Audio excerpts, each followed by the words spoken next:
दोस्तों आज की वीडियो में हम बात करेंगे कि अगर इनकम टैक्स डिपार्टमेंट की तरफ से हमें कोई नोटिस आता है तो उस नोटिस का बचाव हम किस प्रकार से कर सकते हैं और ये नोटिस कितने प्रकार के होते हैं।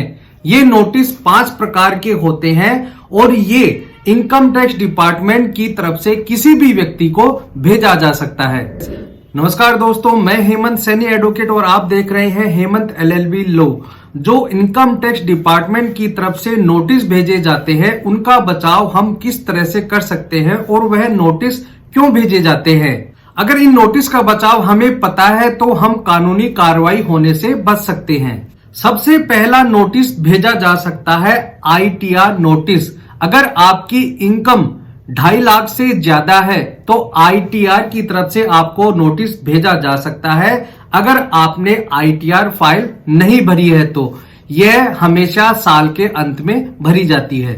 इसके अलावा अगर आप किसी कंपनी में काम करते हैं और कंपनी वाले आपका TDS काट रखा है तो भी आपको ITR की फाइल भरनी होगी। अगर आपने इसमें ध्यान नहीं दिया तो आपको नोटिस आ सकता है। तो आपको यह ध्यान रखना है कि आपकी वार्षिक आय कितनी है। अगर आपकी इनकम 2.5 लाख से ज्यादा है और आपका TDS कट रहा है तो आपको ITR फाइल भरनी है।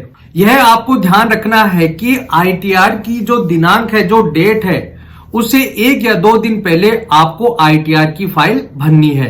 अगर आपको पता नहीं है कि हम ITR की फाइल कैसे भरें तो आपको चार्टेड अकाउंटेंट से मिलना होगा। उनके द्वारा आपको सारी बातें बता दी जाएगी।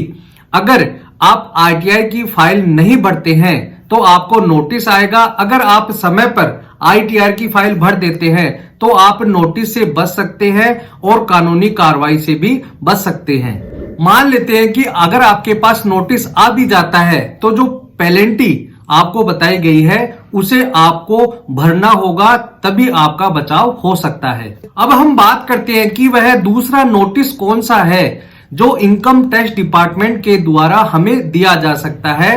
वह यह है कि TDS में अगर अंतर है, अगर आपने रिटर्न की फाइल में TDS दे रखा है और अगर हम वेबसाइट में ट्रेसेस वेबसाइट में जाकर चेक करते हैं और उस TDS में अंतर है तो आपको इनकम टैक्स डिपार्टमेंट की तरफ से नोटिस आ सकता है। आपको यह ध्यान रखना है कि जो वेबसाइट में TDS दे रखा है और जो आपने रिटर्न की फाइल में TDS भरा हुआ है उनमें कोई भी अंतर नहीं आना चाहिए। अगर कोई उनमें अंतर है तो आपको नोटिस आ सकता है। इससे बचने के लिए आप अपनी कंपनी से रिक्वेस्ट कर सकते हैं कि समय समय पर TDS काटा जाए और यह सरकारी खजाने में भेजा जाए।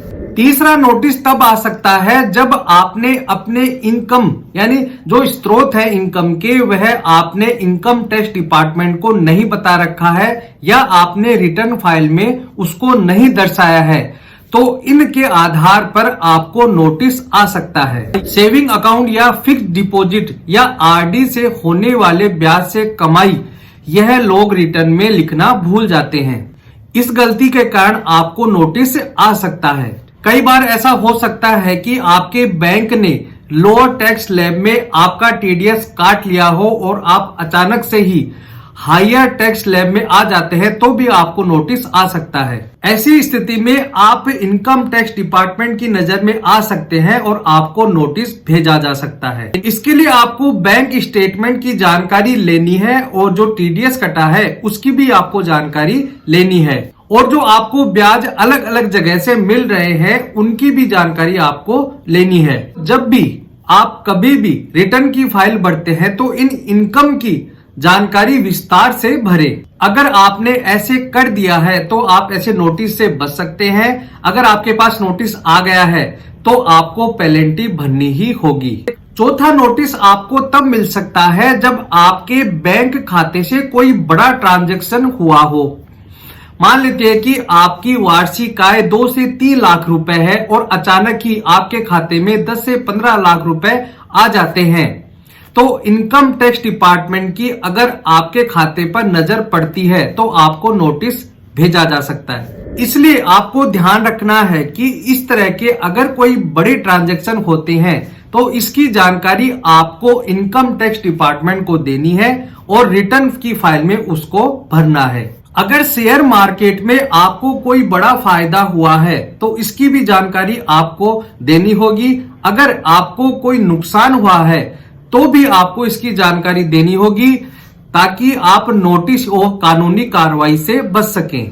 पांचवा सबसे खतरनाक नोटिस आपको तब मिल सकता है जब आपने आपकी रिटर्न की फाइल में कोई गड़बड़ी की हो सकता है कि कैलकुलेशन में कोई गड़बड़ी हो या जानकारी देने में कोई गड़बड़ी हो, तो ऐसी स्थिति में आपको नोटिस आ सकता है। इसके बचाव के लिए आपको यह करना है कि इनकम टैक्स डिपार्टमेंट में ITR की जो फाइल होती है, अगर आपको समझ में नहीं आता है तो आप उसे नहीं भरे, कोई जानकार से ही ITR की फाइल आपको भरवानी है।